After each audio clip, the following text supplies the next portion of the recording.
Hoy es una fecha señalada, supongo que la mayoría habréis visto en la televisión, en el periódico, que se cumplen exactamente, bueno, siempre se pone una fecha, ¿no? En concreto, 15 de marzo. Hace 5 años exactamente empezó la guerra de Siria.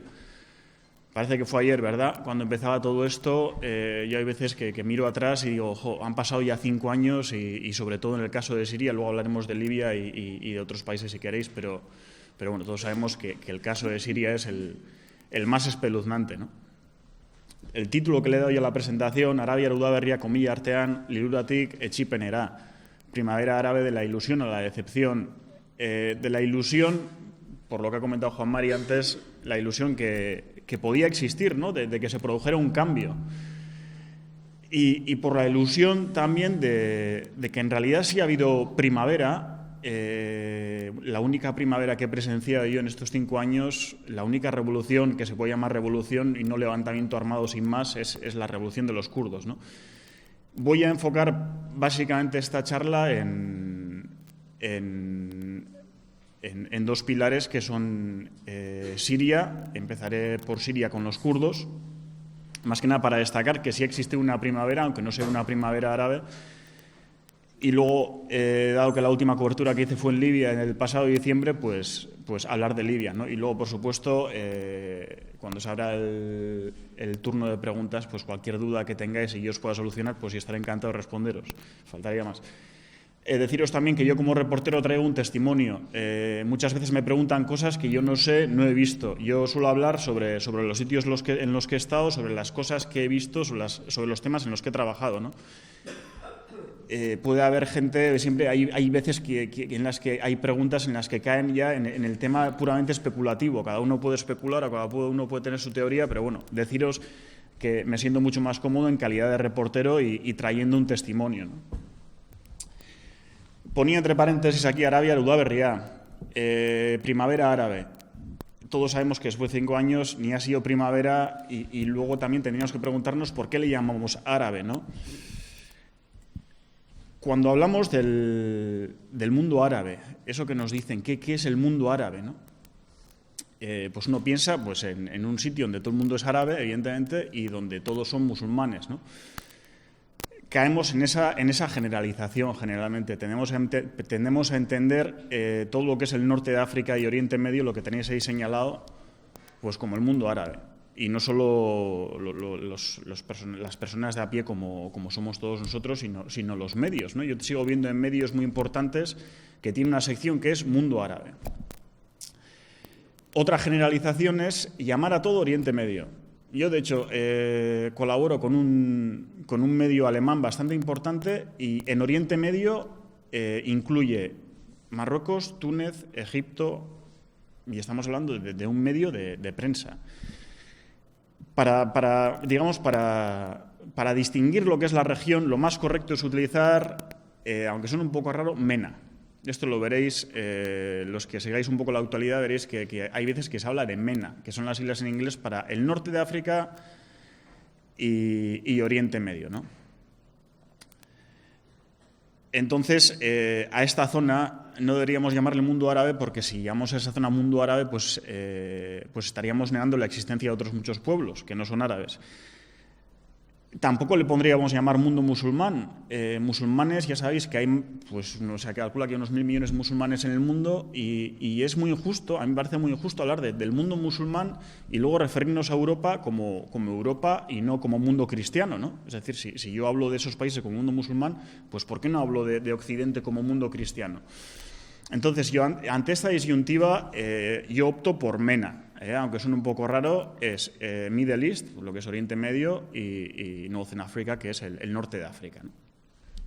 Para ir aclarando. Entonces, empezamos ya a ver que lo que llamamos primavera árabe, pues el concepto árabe empieza a sobrar. ¿Por qué? Pues entre otras cosas porque vemos que varios de los levantados no son árabes, como en el caso de esta gente en la foto, que son bereberes, ¿no? Bereberes de Libia, que también se levantaron en esa mal llamada primavera. Tenemos kurdos, de los que hablaré luego. Turcomanos.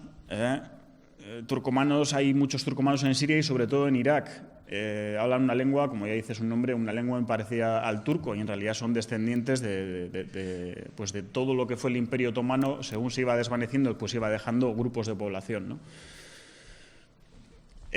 Asirios, también se levantaron, evidentemente. Esta es una foto de un asirio. Veis que su seña de identidad es una cruz tatuada en la mano. Esta gente todavía habla arameo, lo que más les molesta muchísimo a toda esta gente, a kurdos, a asirios, a turcomanos, a armenios y a muchos más que les llamemos árabes. Entonces, lo dicho, vamos a dejar el término árabe para los árabes, que los hay evidentemente, pero vamos a recordar que hay muchos otros pueblos en esta zona, en la zona que llamamos MENA, que no son árabes. Volviendo al tema de la primavera árabe, lo que se dice siempre, ¿no? Se inició en Túnez con la inmolación de este pobre chaval de Mohamed Bouazizi en diciembre. Y en teoría, pues eso es lo que disparó esta serie de revueltas. Bueno, los medios siempre necesitan una fecha, un personaje. Siempre hace falta ponerle un comienzo a la historia, ¿no? Que luego muchas veces no contemos el final. Yo, cuando empezaba todo esto y cuando se empezaba a hablar de la primavera árabe, me acordaba os acordaréis vosotros, os acordáis de aquellos levantamientos que hubo en el Sáhara ocupado en noviembre, diciembre. Estuvieron los pobres saharauis acampados durante un mes protestando. Marruecos hizo un cerco a la prensa, no se podía entrar, se echó a toda la prensa y luego se evacuó aquel campamento pues por las malas, ¿no? Los saharauis reivindican que el origen de la llamada primavera árabe fue suyo, lo reivindican como suyo, ¿no? Si tiramos hacia atrás, pues os acordaremos de aquellas elecciones que hubo en Irán en 2009. Esta es una foto que saqué entonces. Fijaos, esta foto que no tendría por qué llamarnos especialmente la atención, esta chica se arriesgaba a ser detenida y golpeada solo por enseñar los antebrazos en Irán. Entonces me acuerdo que cuando le fui a sacar la foto, se puso así, ella enseñando los antebrazos como diciendo, bueno, esta es mi reivindicación, ¿no? Quiero libertad. Podría ser Irán el comienzo de lo que llamamos primavera árabe, 2009, incluso yendo atrás, ¿no? Rojava, el norte de Siria, la zona kurda, en 2004. En 2004 unas revueltas en el norte de Siria contra el gobierno de Assad que fueron sofocadas pues brutalmente. Fue un partido de fútbol que se convirtió en una reivindicación nacionalista de los kurdos y bueno, pues la represión fue masiva y los kurdos lo reivindican como su propia primavera, ¿no? Fijaos que hablamos ya de 2004. En cualquier caso, hablamos de países gobernados por gobiernos que llevaban ya pues un tiempo. Ahí tenéis Ben Ali, eran 24 años, Mubarak se pasó 30 en Egipto, Ali Abdullah Saleh, pues ahí tenéis 35, Muammar Gaddafi 42 y Assad padre e hijo 42. Tened en cuenta que en el caso de Siria el gobierno pasó del padre al hijo. Cuando murió el padre en 2000, el hijo no tenía la edad suficiente para llegar a la presidencia y entonces se alteró la constitución que tienen en Siria para que el hijo pues pudiera gobernar Siria, ¿no? Había un malestar en estos países porque bueno, pues eran países con gobiernos monolíticos en los que reivindicaciones, habría que examinar cada país, pero reivindicaciones, por deciros un ejemplo, en el caso de Siria, reivindicaciones nacionales, como en el caso de los kurdos, de los asirios, etcétera, eran reprimidas. En el caso de Libia era igual. Yo he trabajado mucho con los bereberes de Libia. Lo primero que te dicen es que bueno, la lengua estaba prohibida, a la gente se la encerraba por tener libros en Amazigh. Me acuerdo tengo un muy buen amigo que reunió una biblioteca clandestina, libro a libro, que los entraba casi como a escondidas a través de la frontera sobre su pueblo.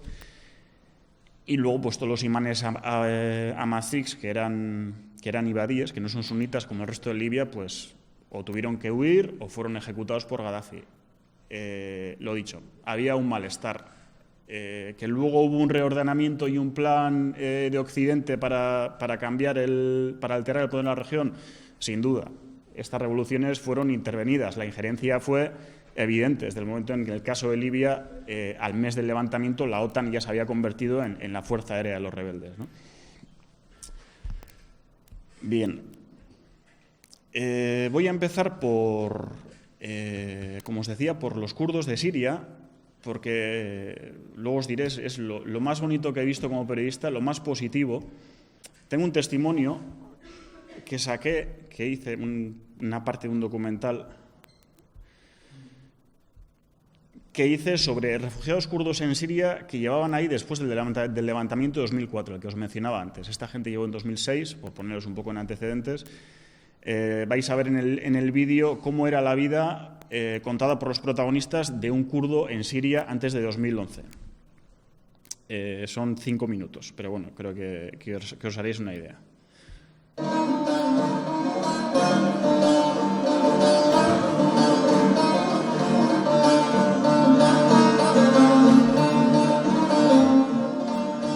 Vamos a bajarle un poco el volumen a eso, igual. Amendik gertatzena. Es que ez dut ikusten den volumena jaisteko.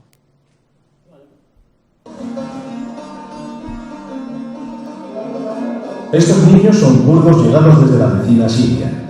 Forman un grupo de baile llamado Estel, estrella en lengua kurda, y ahora mismo se están preparando para una actuación.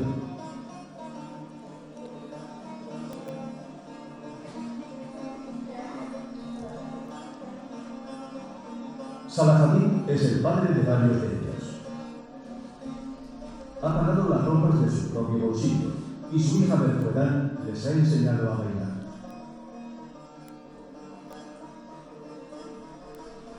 Salahadin llegó al Kurdistán iraquí en 2006 con su mujer y sus 10 hijos. Huían de la terrible represión que sufren los kurdos bajo el régimen de Damasco. Han vivido desde entonces en Mokardi, un campo de refugiados al norte de Tobruk. Unas precarias tiendas distribuidas alrededor de una antigua comisaría de policía son su único refugio de las tormentas de arena y del frío del invierno. A pesar de las terribles condiciones a las que se ven abocados en este campamento, su vida es hoy mejor que aquella bajo la terrible represión del gobierno sirio.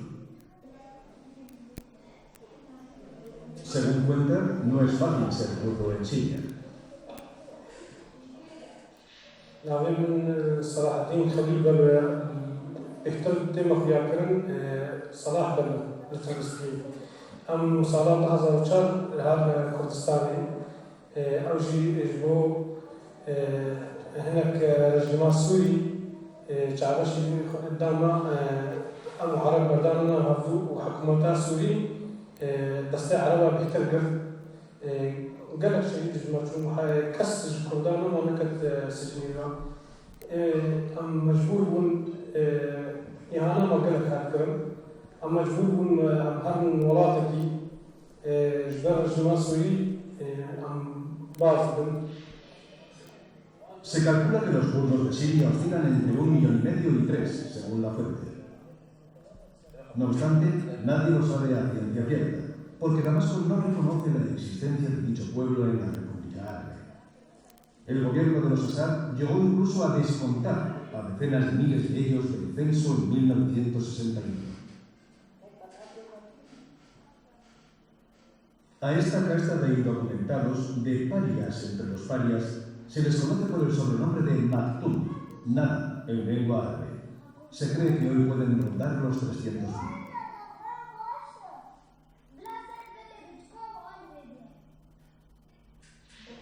السوري أبنائي ناس أمامنا صرف بين هزار وبيناتي بين جنسينا أم تحكمانينا لا جنسينا لا بعفوج ما تقدر في الجواز تشتغل مرة غير حتى ذلك قبل سنة أنا لا يسجلنا إيران بحاجتي حميد دولة ذلك آري ما بيشوف فيزا من سلمة لنا هر شهر في كردستان.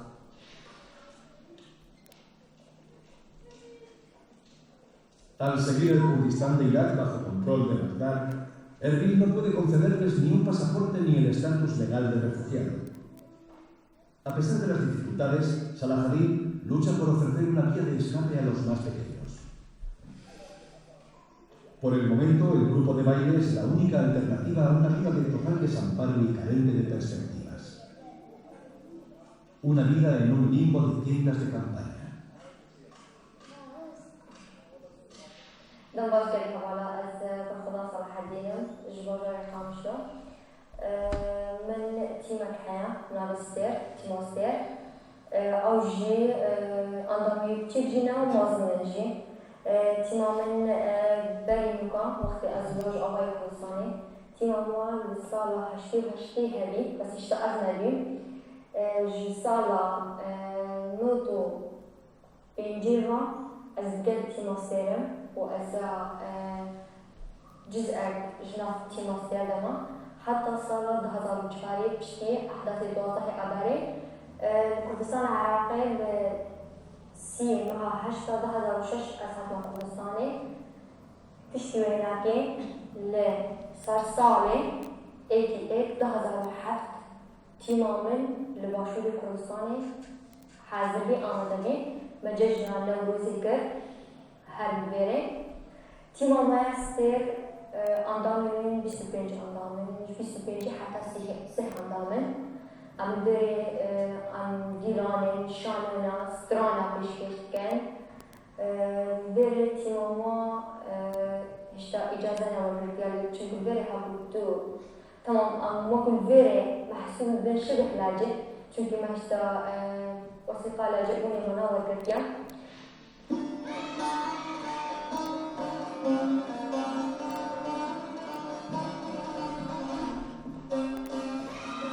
Es difícil explicar a estos niños las causas que llevaron a sus familias a cambiar sus casas por unas tiendas de campaña. Apenas recuerdan el pasado y ni siquiera se atreven a imaginar su futuro. Viven aquí y ahora, reivindicando su identidad dada en relación de esta encrucijada a la que llaman Oriente Medio. A pesar de todo, estos niños no renuncian a momentos felices, como cuando bailan perfectamente sincronizados.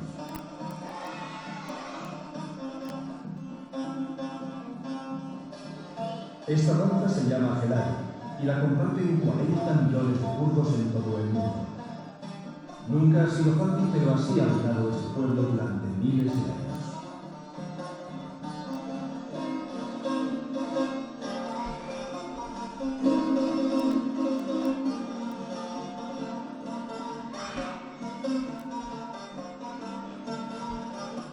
Bueno, habéis visto, esto es un documento, di con esta familia en 2008, me acuerdo. Era el primer contacto que tenía con kurdos de Siria. Yo llevaba un tiempo trabajando en el tema kurdo, pero todavía no había ido a Siria, básicamente porque es que no había nada, no había información. Entonces, cuando me dijeron que había un campo de refugiados con kurdos de Siria, dije, bueno, voy a ir, aunque sea para conocer de primera mano cómo es la situación, ¿no?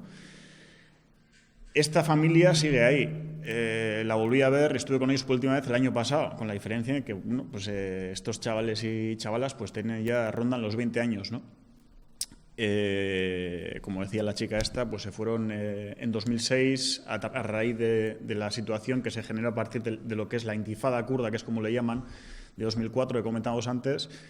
Esperaban volver algún día a Siria y de repente llega la guerra y se dan cuenta de que no solo no pueden volver, sino que son muchos más los que huyen, ¿no? Entonces estos ya son refugiados kurdos de Siria de antes de 2011, como digo, de 2006.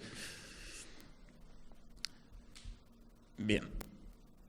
Bueno, volvemos a la presentación. Yo ante esto dije, bueno, tengo que ir a Kurdistán de Siria, tengo que saber cómo es aquello. He ido a esta gente, pero bueno, quiero verlo con mis propios ojos, ¿no?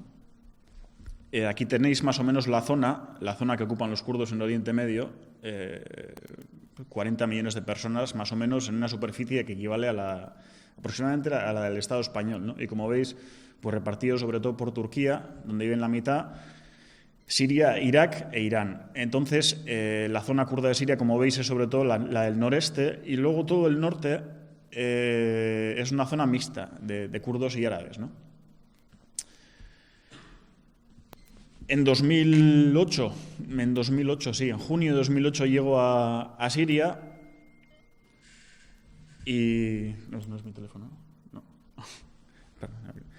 En 2008, en junio de 2008 llego a Siria y me doy cuenta de que la zona kurda de Siria está vetada a periodistas, no se puede ir. Hay que pedir un permiso especial de Damasco para ir a las zonas kurdas.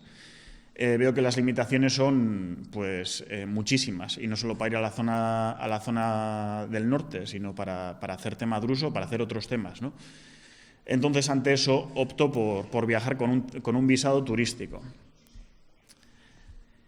Una vez que llegas ahí, como me explicó un kurdo, me dijo, mira, es fácil reconocer a los pueblos kurdos, a distinguirlos de los árabes, los kurdos de los árabes. Cuando no hay electricidad, cuando no hay tendido eléctrico ni teléfono, es que es un pueblo kurdo, como este.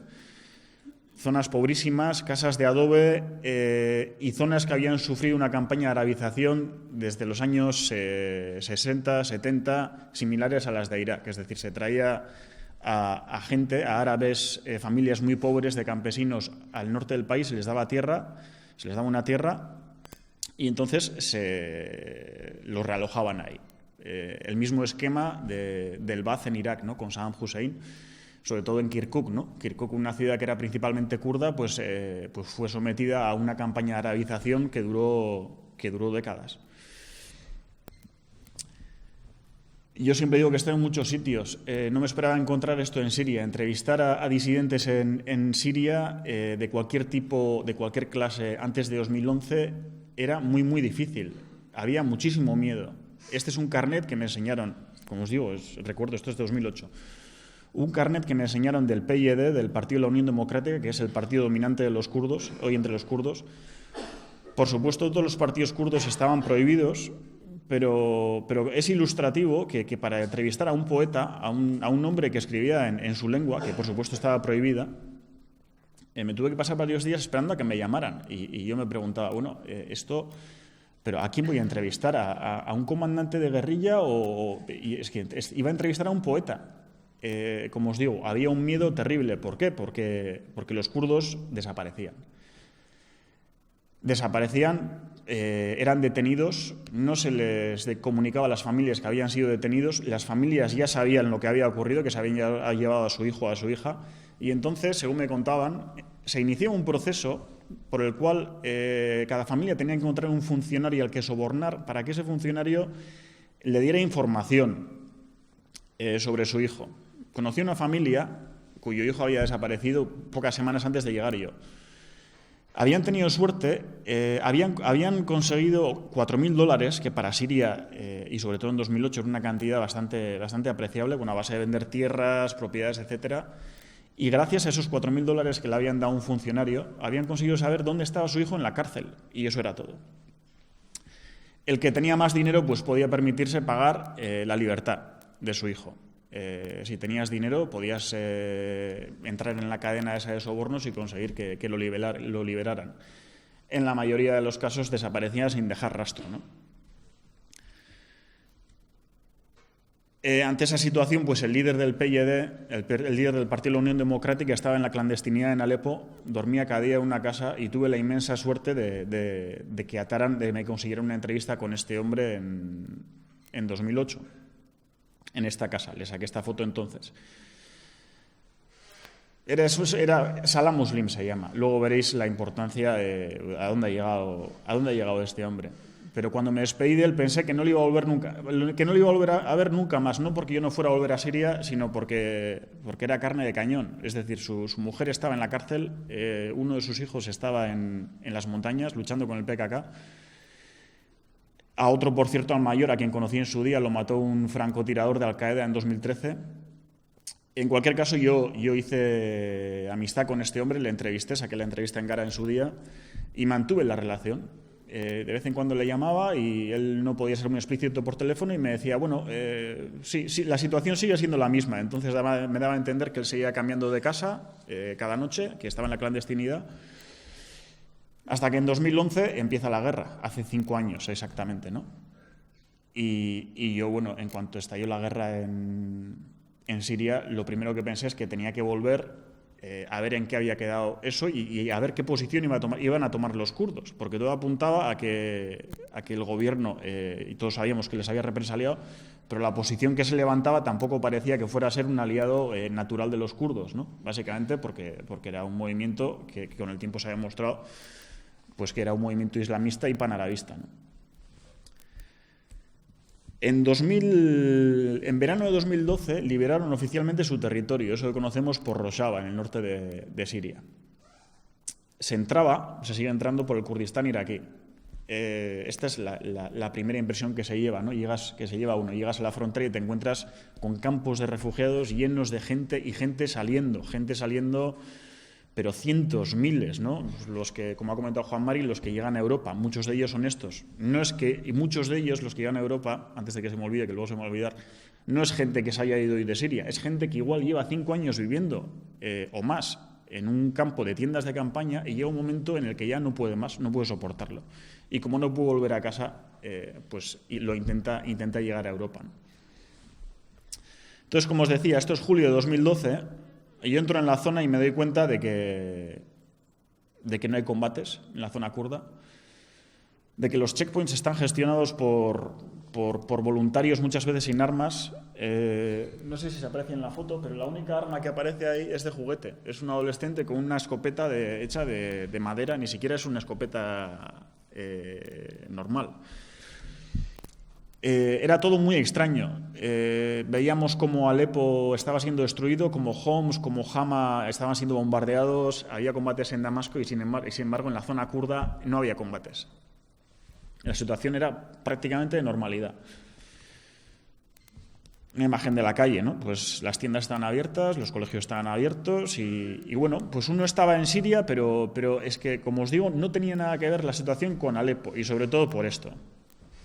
Veis que los símbolos de los Assad, ahí tenéis al padre y al hijo, este es el padre y este es el hijo, pues no los habían tocado. La bandera oficial de Siria seguía presente, a diferencia en otras zonas de Siria como el norte, donde pues habían derrumbado las estatuas, habían quemado las banderas oficiales, etcétera, etcétera. Esa era la oficina de la policía secreta. Sabían perfectamente que había un periodista extranjero, estoy convencido, pero mis contactos allí me decían que no me preocupara porque no estaban haciendo nada, no estaban trabajando, y era verdad. Estaban en los checkpoints, o sea, presencialmente estaban, pero no hacían su trabajo. O sea, no te pedían la documentación ni te perseguían y la situación era mucho más tranquila que en 2008. Pero en 2008 me acuerdo que el pueblo kurdo que llevaba era inmediatamente retenido por la policía, que me sometía a un interrogatorio sin violencia ni nada, pero tenía que responder siempre a muchas preguntas, fuera en la comisaría o en la calle, a un policía secreto, ¿no? En este caso no. Bueno, pues ahí volví a ver a Salah Muslim, 4 años después. Fue un momento pues emocionante, ¿no? Porque, como os digo, pues yo pensaba que este hombre no iba a durar mucho y de repente no solo que no durara, sino que se había convertido en el líder de los kurdos de Siria. Me dijo algo que nunca se me olvidará. Me dijo, ¿ves cómo pueden cambiar las cosas? Hoy eres tú el que te escondes, ¿eh? 4 años atrás era al revés. Yo podía viajar por todo Siria más o menos con relativa tranquilidad y él estaba en la clandestinidad y habían cambiado las tornas, ¿no? Os decía que la revolución kurda para mí es una revolución con todas las letras porque bueno, de un día para otro los kurdos levantaron una sociedad civil de la nada. Empezaban a salir partidos políticos. Creo que salieron unos 33 partidos políticos oficiales, solo kurdos, de Siria.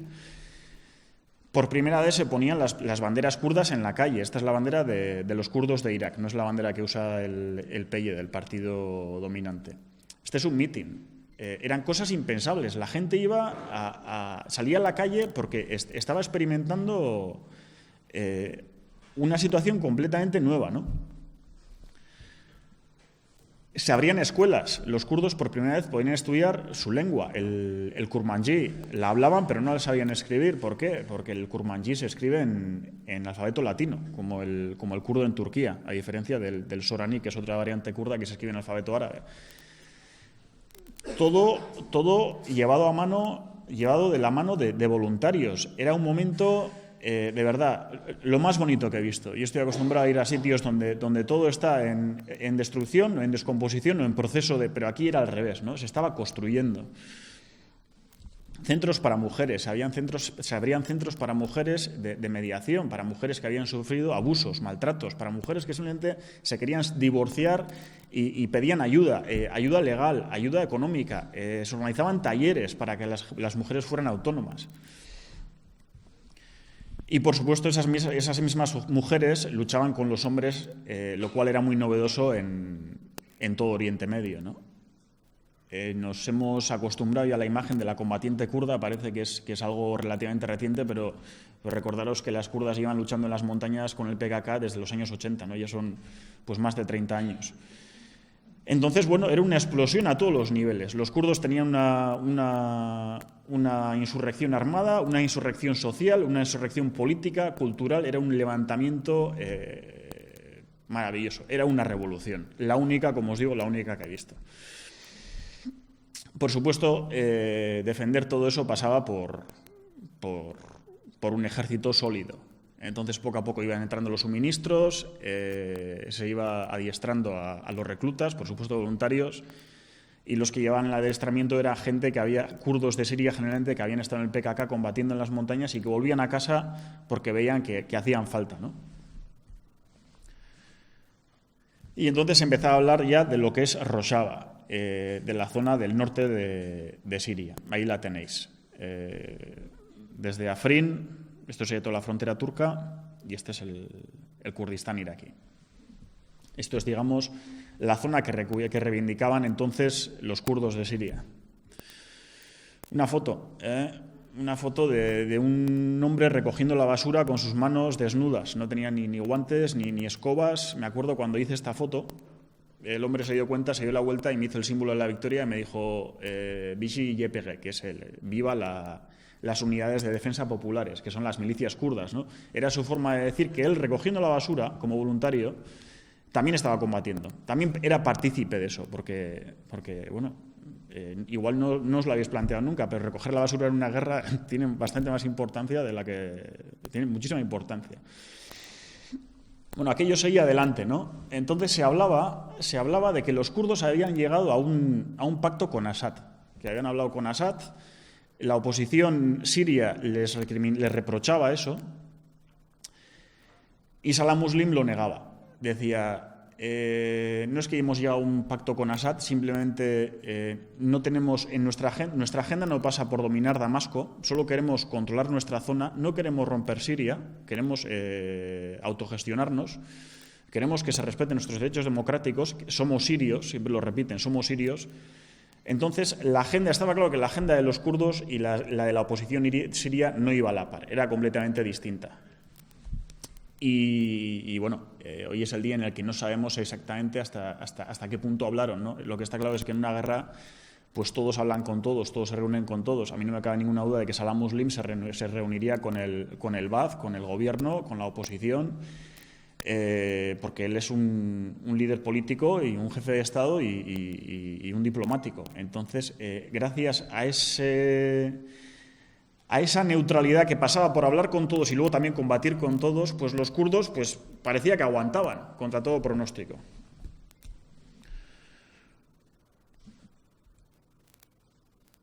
Bien, esta es una foto que la meto aquí un poco con calzador, no deja de ser Salah Muslim en el marco incomparable, ¿no? En 2013 conseguimos traerle a Euskal Herria, se reunió con agentes políticos y sociales, con aquellos que quisieron reunirse con él, por supuesto, y empezó se dio comienzo una relación a nivel político y a nivel social, en el sentido de que bueno, pues hay campañas ahora, por ejemplo, para reunir fondos para reconstruir Kobani, por ejemplo, o para levantar escuelas.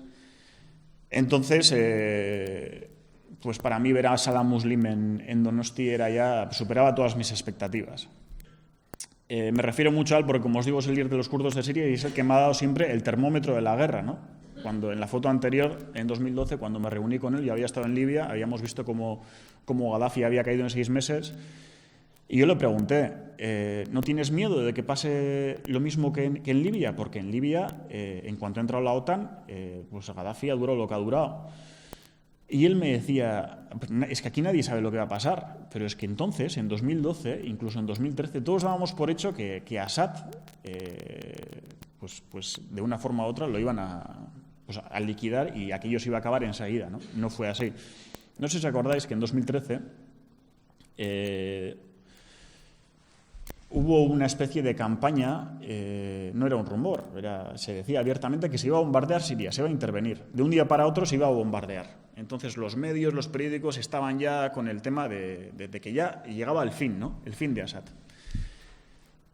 Y de un día para otro aquello se convirtió en una línea roja, no se bombardeó y se le dejó estar.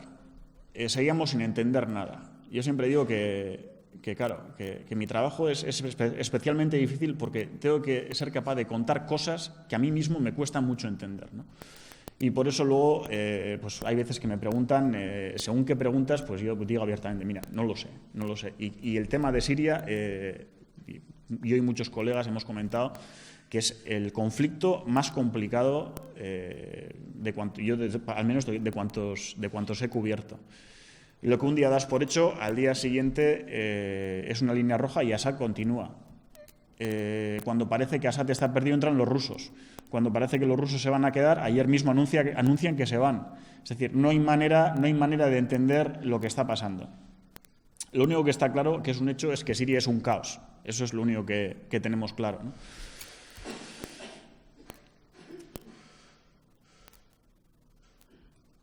Bien, la guerra seguía adelante en Siria y en 2014 teníamos un nuevo actor que era el Estado Islámico. Bueno, no es que fuera un nuevo actor, era el Estado Islámico ya oficialmente. Antes de ser Estado Islámico, pues era Al-Qaeda, eran grupúsculos de Al-Qaeda, grupos wahabitas salafistas, la mayoría de los cuales habían llegado de Irak. Y entonces aquí los tenéis sombreados en gris. En 2014, esto es... la zona verde sería la oposición, el Ejército Libre Sirio, que fue deglutido, devorado por agentes islamistas con el tiempo, y esta era la zona que controlaba Assad, la zona roja, ¿no? Entonces, como veis, aquel mapa que habían trazado los kurdos se había convertido en 3 cantones. Tenemos el cantón de Yazira, el de Kobani y el de Afrin. Y tenemos a los kurdos que combatían puntualmente con el gobierno, por toda la frontera con el ISIS, con yihadistas que entraban desde Turquía, por mucho que Occidente se empeñara en negarlo en un principio, era más que evidente, o sea, no había más que ir a YouTube para ver esos vídeos. Y luego por grupos principalmente islamistas afines a la oposición, como el Frente Islámico, Jabhat al-Nusra, que es la filial de Al-Qaeda en Siria, ¿no? Aquí tenéis al comandante de las Unidades de Defensa Popular, en una entrevista que le hice en 2014. Pedía ayuda, ¿no? Pedía ayuda de todo el mundo. Pedía ataques aéreos de los americanos, pedía apoyo de los kurdos de Irak, pedía ayuda a todo el mundo, a los rusos. Era un llamamiento a la desesperada porque resulta que en vez de luchar en vez de mantener sus zonas al margen de la guerra, se veían obligados a luchar contra agentes islamistas que, como os digo, pues como ya os he comentado, pues entraban desde Turquía, ¿no? Y mientras tanto mantenían un modelo basado en el confederalismo democrático, no sé si os suena, un modelo político, un modelo de autogobierno impulsado por Abdullah Öcalan, que es el fundador del PKK encarcelado, que rechaza el concepto del Estado-nación. Ellos mismos, como os digo, siempre dicen que son sirios, y que incluye, en este caso es una democracia representativa, incluye a miembros de otras etnias, como este señor que era el vicepresidente del cantón más oriental, el de Yazira, y era árabe. Entonces, ¿cuál era el proyecto de los kurdos? No iban a echar a los árabes que habían llegado, ni mucho menos. Querían convivir con sus vecinos. Entonces, han establecido un modelo político en el que hay varias lenguas oficiales, tiene una constitución redactada desde enero de 2014 que reconoce pues, lenguas cooficiales al árabe, al asirio y al kurdo, ¿no? Entonces es un modelo que fue atrayendo poco a poco a los no kurdos de la zona. Los árabes de la zona y los asirios de la zona se dieron cuenta de que tenían para elegir entre el ISIS, Assad, que tampoco respetaba sus derechos no religiosos sino nacionales. Y luego estaban los kurdos, que parecía que tenían un proyecto integrador, que no querían participar en esa guerra y tenían un proyecto de convivencia, que es el que perdura hasta hoy, ¿no?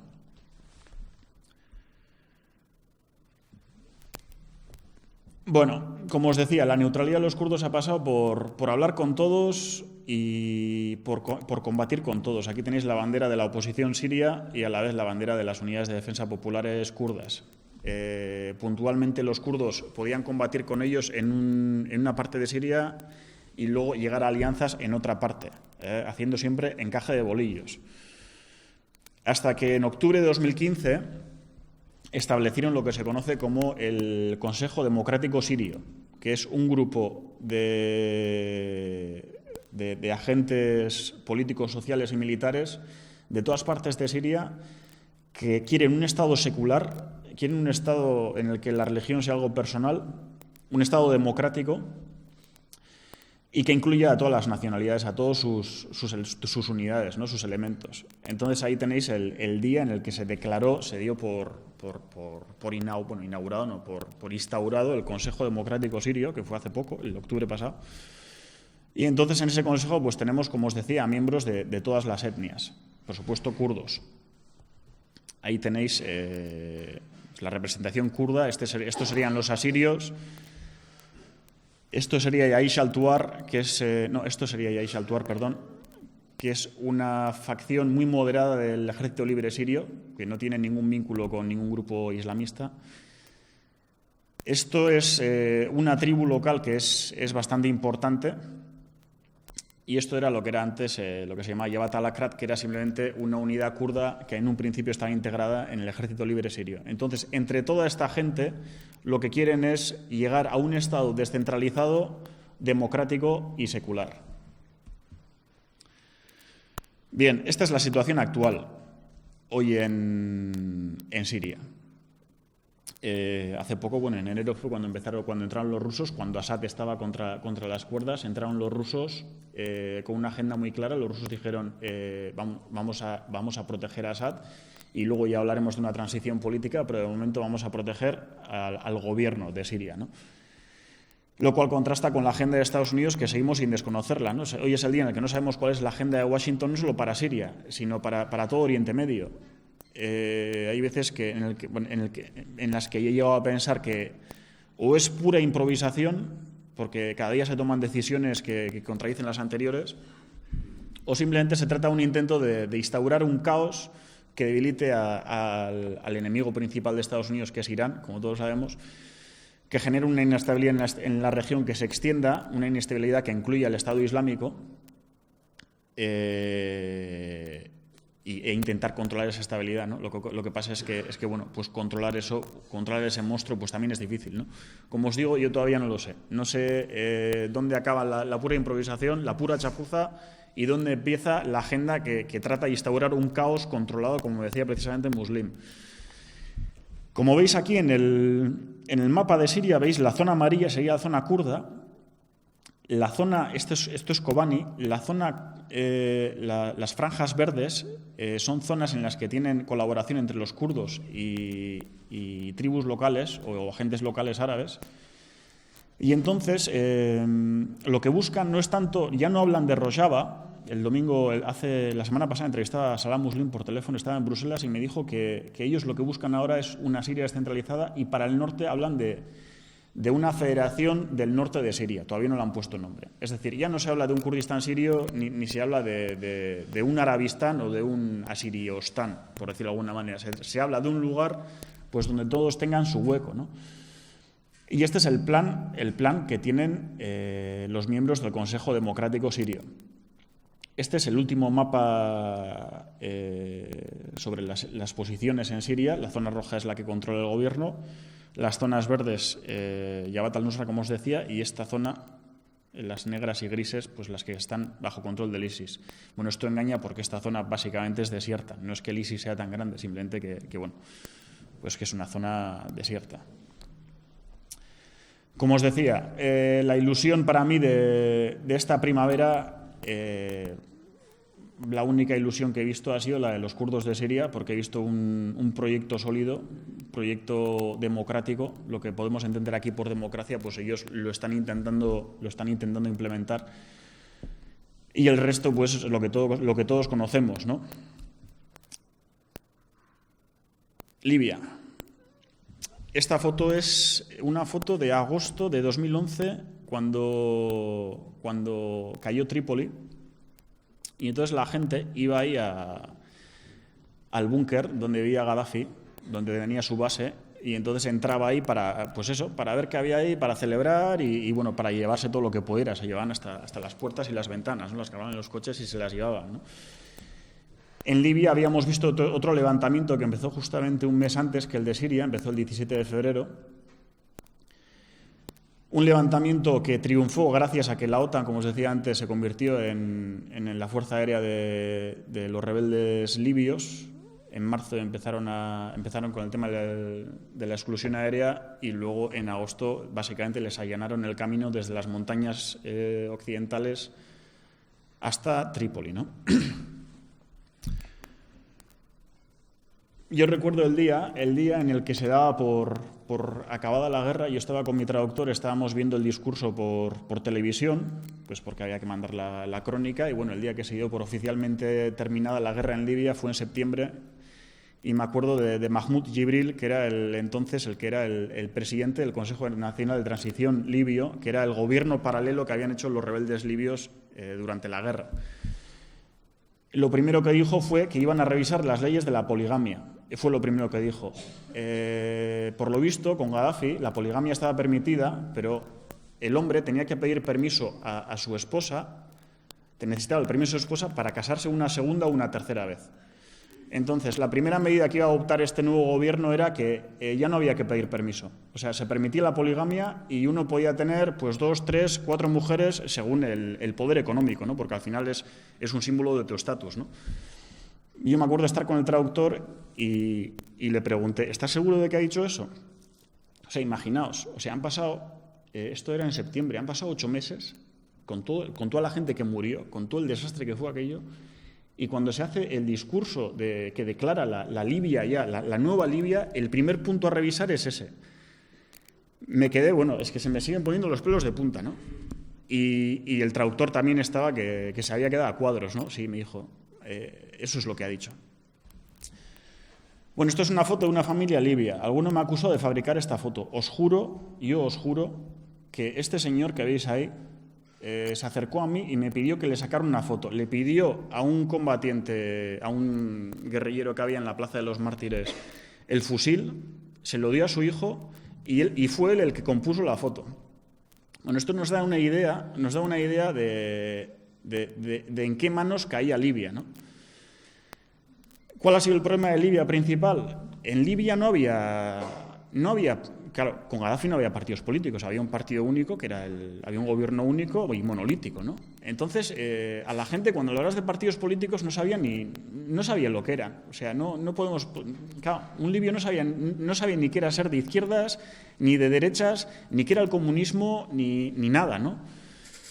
Y otro problema es que no había una organización suficientemente estructurada como los hermanos musulmanes que existía en Egipto y en Túnez, que podía, digamos, liderar una transición hacia una democracia en un futuro laica. ¿Qué quiero decir con esto?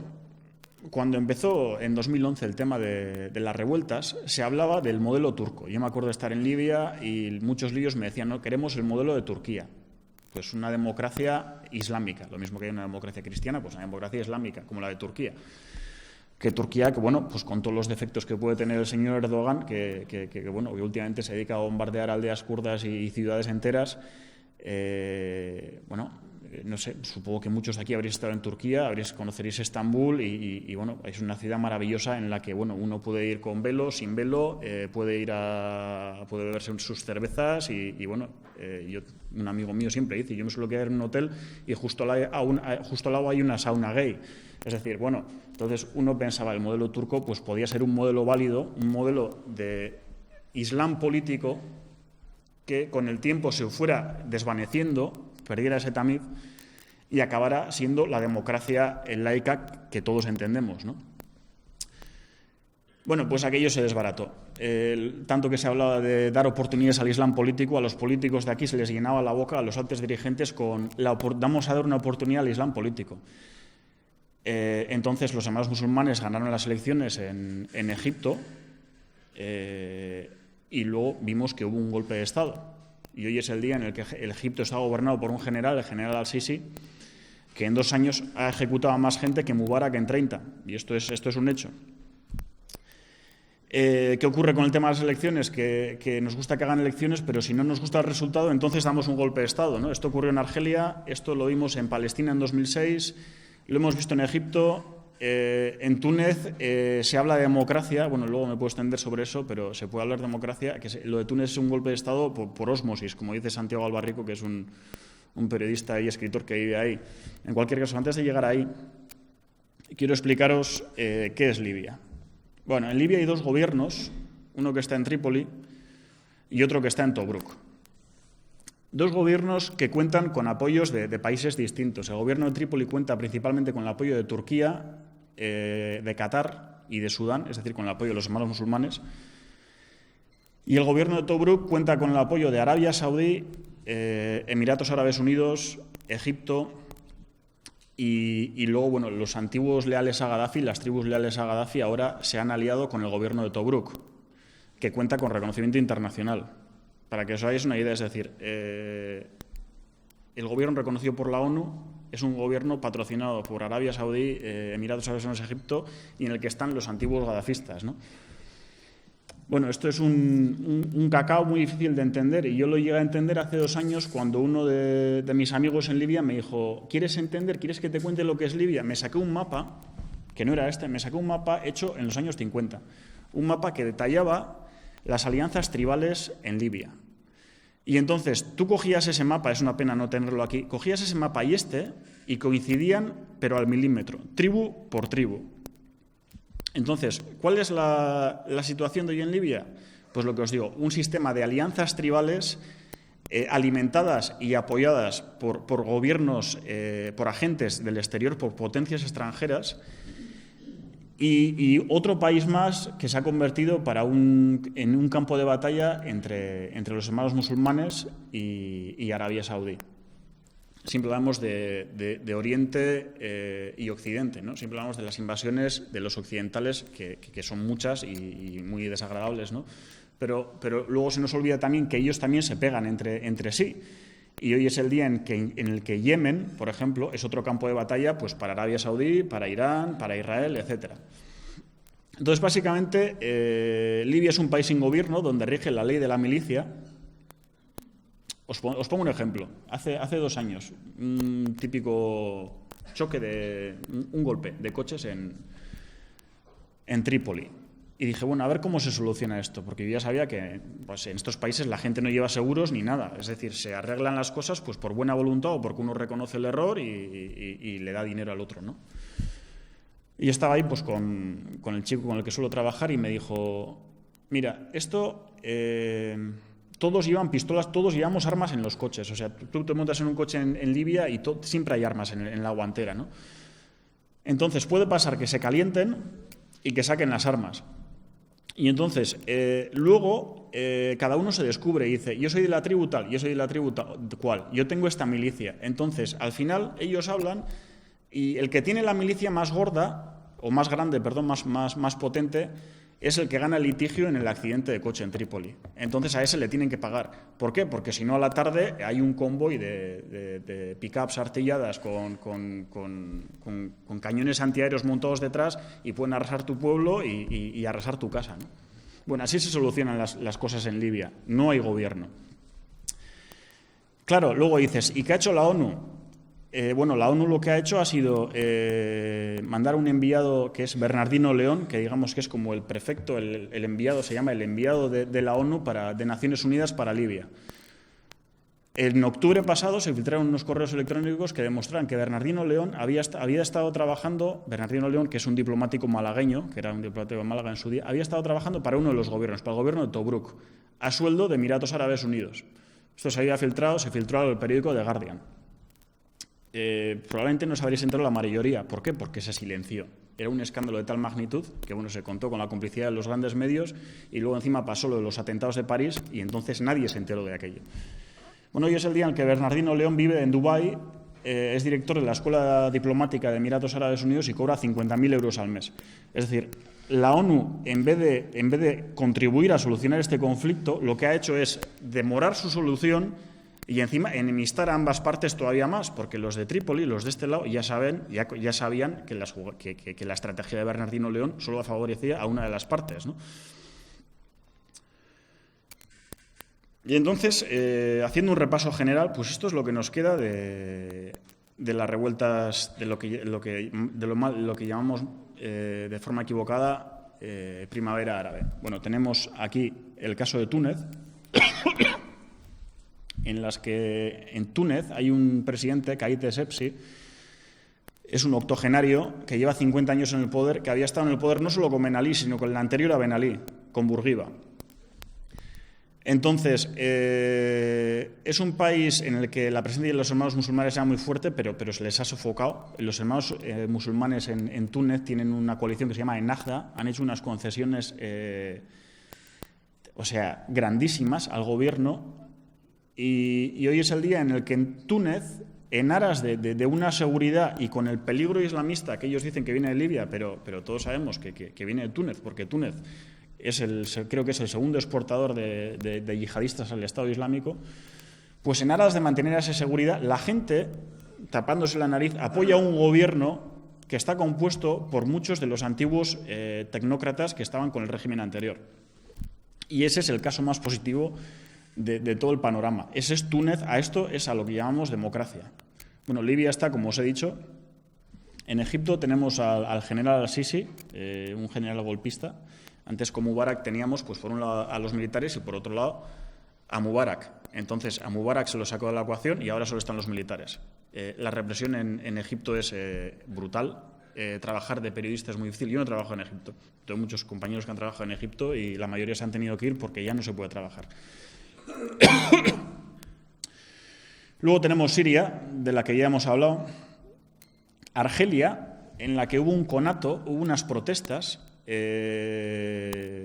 conclusión que sacan los propios argelinos es que la guerra, los argelinos sufrieron una guerra en los 90 muy cruel, una guerra terrible. Entonces, según dicen ellos, según me han dicho a mí, eso estaba tan presente que sí, bueno, la gente salió a la calle, protestó, pero claro, eso fue básicamente ayer, ¿no? En Marruecos también hubo un conato. Entonces el rey Mohamed VI hizo unas reformas constitucionales, una de las cuales era reconocer que él no tenía calidad divina, es decir, que él no era divino. Era una cosa, fijaos, qué reformas. ¿Qué es lo que ocurre? El caso de Marruecos es muy particular. En Marruecos, más de la mitad de los marroquíes son bereberes. Entonces, el gobierno lo que ha hecho ha sido favorecer a esos bereberes y mantiene una paz sobre todo con el apoyo de Estados Unidos y Europa, que le interesa que Marruecos siga donde está, porque al final es el control al grifo de la inmigración desde ese lado y es el tapón para el yihadismo que está creciendo en el norte de África, ¿no? En su facción local, que es Al-Qaeda en el Magreb. Luego tenemos el caso de Yemen. No hay noticias de Yemen, no se puede ir. Tengo un colega, Ricardo García Vilanova, un fotógrafo catalán, muy amigo mío. Tiene un visado para Yemen desde hace meses, después de unas negociaciones y una cantidad de dinero por debajo de la mesa importante. Pero el problema es que para ir a Yemen necesitas un permiso de Arabia Saudí, que es la que controla todos los puertos de entrada. Controla los aeropuertos, los puertos marítimos y las carreteras. Entonces, básicamente, este hombre tiene el visado para ir a Yemen, pero no tiene el visado para Arabia Saudí. Y ya lo da por descartado. Y Yemen se ha convertido en un campo de batalla pues para las potencias locales, para Arabia Saudí por un lado, para Irán por otro y evidentemente pues toda la injerencia exterior, ¿no? que se acumula ahí. Y luego tenemos el tema de Irak. En Irak se desalojó al gobernante que llevaba ya un par de décadas por la fuerza, como todos sabemos. Se invadió el país en 2003 y, como me decía un iraquí, en 2011 se nos privó de la oportunidad de ser nosotros los que le echáramos, ¿no? Entonces, el caso de Irak merece un capítulo aparte, pero resumiendo, Estados Unidos invade Irak, lo destroza, luego se retira y el que se lleva la tostada el que se come la tostada es Irán. Uno cuando llega a Bagdad hoy en día parece un barrio de Teherán. Es como si Irak fuera una joyería, Estados Unidos hubiera roto el cristal, pero el que se ha llevado las joyas ha sido Irán. Pues eso es Irán hoy en día, ¿no? Y luego no olvidemos que el norte de Irán, pues la zona que pertenece a las regiones sunitas, está dominada está bajo control del Estado Islámico. Y el norte ya es kurdo, que es casi un estado de facto. Este es el resumen que tengo que haceros. Como os decía, la ilusión que me dieron a mí los kurdos y en los que confío, la decepción general ante este mapa desolador, en el que a lo único que le llamamos democracia es a lo de Túnez. Y entonces podemos abrir el turno de preguntas, comentarios. Esa. Dime. Sí. ¿Cuál es su religión y el tipo de culturas? Que evidentemente supongo que más parecido a los árabes. Y después, imagino que va por esa línea, ¿no? Y luego, ¿cuál es el papel de Arabia Saudí? Estamos aquí hablando de todos los refugiados, ¿no? Vienen hacia Europa. ¿Cómo se libra Arabia Saudí? ¿Cómo es el arreglo de la protección? ¿Cómo lo hace o qué es lo que hace allí o cuál es su papel? ¿O cómo se puede cambiar de alguna forma ahí? Bueno, respondiendo a tu primera pregunta, los kurdos son musulmanes sunitas en su mayoría, muy moderados. O sea, su visión del Islam es como la visión del Islam que pueden tener los saharauis. A mí me recuerda mucho. Ellos, a diferencia del resto de los musulmanes, ellos se dicen a sí mismos kurdos primero y luego musulmanes. Luego también están los yezidíes, que digamos son los kurdos, la religión original de los kurdos, ¿no? Yo tengo muchos amigos kurdos y cada vez que ves un yezidí por la calle, más de uno me ha dicho, mira, antes éramos todos yezidíes, luego llegó el Islam y aquello cambió, ¿no? Y luego la lengua es completamente distinta. La lengua es una lengua indoeuropea, es pariente del farsi y el kurdo es una lengua mucho más cercana lingüísticamente al castellano que al árabe. Y luego el tema de Arabia Saudí, bueno, Arabia Saudí se le ha dejado hacer. Se le ha dejado hacer por lo que todos sabemos, por el petróleo, ¿no? Se le ha dejado pues, por muchas razones, porque está Irán ahí. Irán es el número 1 en la agenda de Estados Unidos e Israel. Cuando hablaba Juan Mari del tema de las guerras de religión, la religión es una excusa, porque hoy es el día en el que países tan beligerantes como Arabia Saudí e Israel tienen una agenda común para Oriente Medio. Es decir, el principal aliado de Arabia Saudí en la región es Israel, se puede decir. Entonces, por esa razón también es intocable, ¿no? Y luego el tema de los refugiados, la única migración que quiere Arabia Saudí es básicamente esclavos, o Arabia Saudí o todas las potencias del Golfo, esclavos generalmente del subcontinente asiático, de Bangladesh, de Pakistán, de India, que construyan sus rascacielos en condiciones de esclavitud y del resto no quiere saber nada, ¿no? Son países que tienen esa opción completamente cerrada. Lo que ocurre con los refugiados es que, entre otras cosas, bueno, la situación es desesperada, pero luego también hay un efecto llamada tremendo. Me acuerdo el año pasado, cuando estaba en el Kurdistán de Irak, era continuo, ¿no? La televisión estaba todo el rato radiando, o sea, los informativos empezaban con una reportera que tenían en Alemania, en un refugio para refugiados, y entonces salían continuamente entrevistas a refugiados que contaban su historia, pero claro, ya estaban instalados, estaban en Alemania, estaban duchados, estaban relajados. Entonces, claro, yo veía a los kurdos, a todo el mundo viendo eso, y el efecto llamada es que ahí la sensación es a ver si voy a ser yo el único tonto que se va a quedar aquí. Porque allí absolutamente todo el mundo tiene alguien en la familia que ha ido, o un vecino, o un amigo, es decir, es masivo. Y el problema es que hoy en día, en Kurdistán iraquí hay gente que trabaja, que tiene su trabajo, que tiene una vida digna. Yo tengo muchos amigos que tienen una vida, que tienen su familia y una vida digna.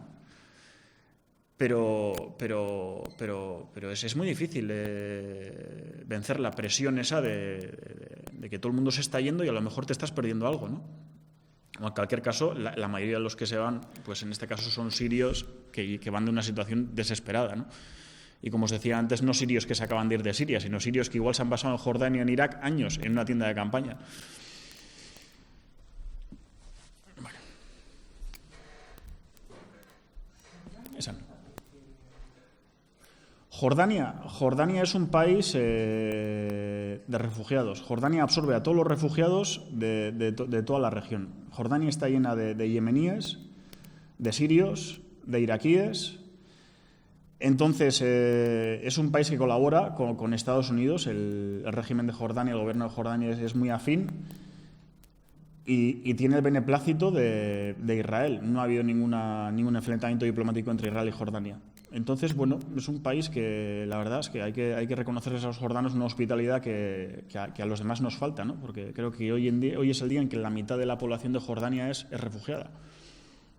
¿Y el propio país jordano les subvenciona, quiero decir, comida, vivienda, funcionan primero la ayuda? Bueno, ahí en estos campos de refugiados generalmente están gestionados por Naciones Unidas. Entonces, bueno, reciben ayudas básicamente de Naciones Unidas o organizaciones no gubernamentales o, por ejemplo, Médicos Sin Fronteras o Cruz Roja, es decir, pueden ser voluntarios a nivel particular o altas instituciones como ACNUR, ¿no? La Oficina de Ayuda al Refugiado de Naciones Unidas. ¿La monarquía que es un poquito bien queda con todos? Bueno, lo que ocurre con Jordania es que no tiene ninguna disputa territorial con ninguno de los países. Ha sido un país... a mí un iraquí me ponía este ejemplo, ¿no? Un iraquí que se quería ir de Irak y entonces tenía que pasar por una entrevista personal con el cónsul jordano en Bagdad. Y entonces llegan a la entrevista y, claro, ahí es de mala educación preguntar si eres sunita o chiita, ¿no? Porque eso es lo que marca. Y me decía, es que fue una conversación así como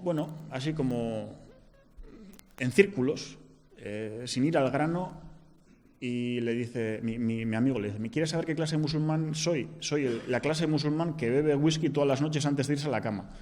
Bienvenido a Jordania. Cualquier cosa que necesites, me llamas a mi teléfono. Es decir, es un país bastante moderado, bastante hospitalario, entonces, bueno... se está librando de todo esto como se está librando Líbano también. Nadie daba un duro por Líbano cuando empezó la guerra de Siria. Líbano tiene una cantidad de refugiados brutal, sobre todo sirios, y un equilibrio muy, muy precario. Pero aún así, a mí que si me llegan a decir en 2012 que Líbano iba a seguir donde está en 2016, pues no me lo habría creído. Esa.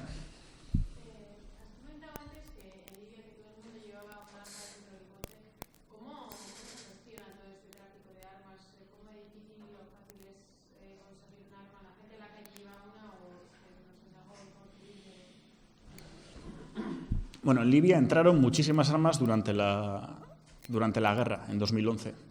Entonces luego se hizo un intento para que la gente las devolviera. ¿Qué es lo que ocurre? Que no había un gobierno. Es decir, en Libia las filiaciones son puramente locales, es tu milicia local. Entonces, si tú devuelves tus armas, la milicia de al lado mañana mismo va a venir y te va a robar el coche, te va a quemar tu casa o te va a robar todo lo que lleves encima. Entonces, lo que ha ocurrido en Libia es que en vez de desarmarse la gente se ha ido armando. Ha sido una especie de guerra fría. Cuando existían los dos bloques y se iban armando y tenían armas suficientes para destruir el mundo 50 veces, pero aún así se seguían armando, ¿no? En Libia ha ocurrido eso. Yo cada vez que voy a casa a un libio con el que tengo confianza, siempre le digo, ¿me puedes enseñar las armas que tienes en casa? Bueno, te puedes quedar alucinado. O sea, tienen hasta RPGs. Porque en su día, yo lo he visto, se entraba a los arsenales de Gaddafi y la gente se llevaba cajas de armas en los coches. Y luego esas cajas te las quedas tú, de munición, cohetes o armas ligeras, pesadas, lo que sea. Entonces eso es incontrolable. Nadie quiere volver las armas. Yo tengo un amigo muy amigo en Libia que siempre va armado. Él es abogado, ni siquiera participó en la guerra, detesta la guerra, detesta todo lo que está ocurriendo en Libia, pero no tiene otra que ir armado, ¿no?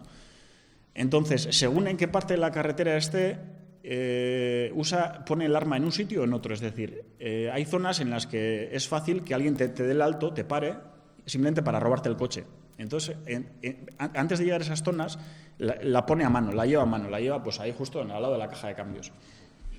Cuando sabe que hay un checkpoint de alguna milicia, lo que hace es esconderla. La esconde debajo de la rueda de recambio, porque sabe que si la milicia se la encuentra, se la roba. Y claro, las armas luego pues también son caras. Es decir, el tema de las armas en Libia es, vamos, es que ni llama la atención. Las puedes comprar en la calle en Trípoli. O sea, están expuestas en mesas como estas y tú puedes probarlas en la calle e incluso la gente las prueba. Esa no. Bai, toki guztietatik. Osea, Europatik jundakoa, karo, Gaddafik eroste zituen armak Europan, askotan. Bai Europan, bai ekialdeko blokean, orduan, beak erosetako arma guzti horiek, gerra gertatu zanin, gerra piztu zanin, arma horiek eskuz aldatu ziren.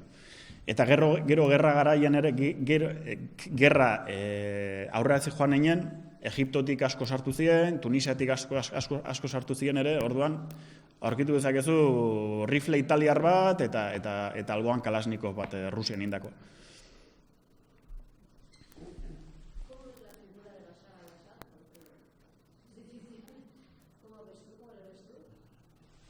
¿Que cómo le veo yo?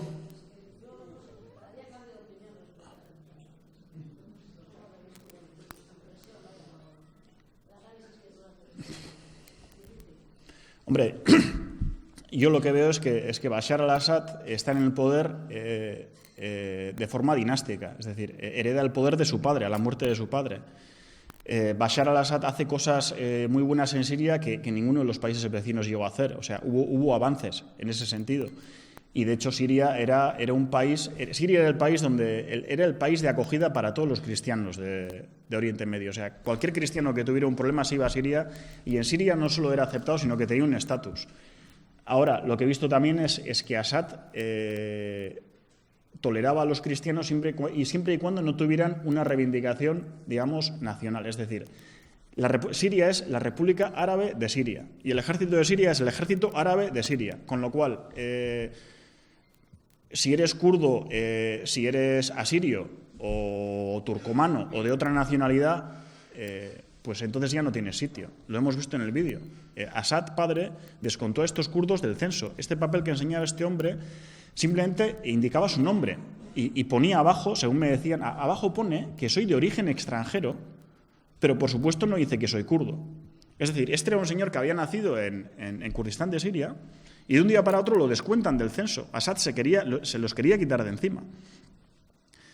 Entonces, el gobierno de Assad es un gobierno monolítico y centralista, ha traído avances, pero también ha traído mucha represión. Y bueno, yo no diría que, como dicen algunos, que es un líder elegido democráticamente. Cuando llegó al poder, se inició una campaña en la que se invitó a toda esa gente que estaba en la clandestinidad a salir al exterior, como invitándola a participar en un debate político, ¿no?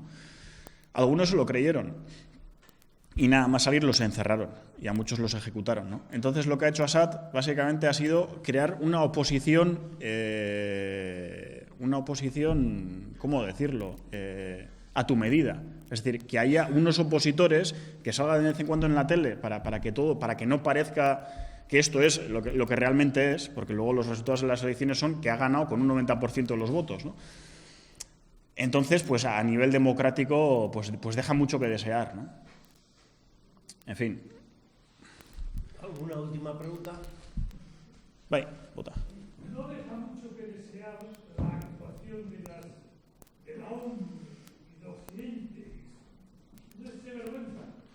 Ya lo he dicho antes, yo os he comentado cuál ha sido el papel de la ONU en Libia, cuál fue el papel de la OTAN en Libia. Al principio lo he dicho, hay un levantamiento, un malestar que es legítimo porque son gobiernos que se han enquistado y luego son movimientos que han sido que han sufrido injerencias y que han sido capitalizados por otros agentes, por agentes externos, y no estamos hablando solo de Estados Unidos o de Europa, estamos hablando de Irán, de Qatar, de Arabia Saudí y de todas las potencias regionales. Hoy es el día en el que el futuro de los libios, el futuro de los sirios no está en sus manos. Hoy se reúnen en Ginebra, se reúnen los que meten la mano en el saco de Siria. A los kurdos, por cierto, no se les ha invitado y son los únicos que tienen un programa moderado y potable, ¿no? Entonces, hasta que no se ponga de acuerdo a todos esos agentes, desde Irán a Rusia, a Washington, a Londres, etcétera, hasta que no se ponga de acuerdo a toda esa gente, pues no habrá paz en Siria. El futuro, el gran drama, la gran tragedia es que el futuro de los sirios no está en sus manos, lo mismo que el de los libios. Bueno, pues por la hora que es nos iremos a casa. ¿Qué os parece? Bueno, va, eskerrik asko.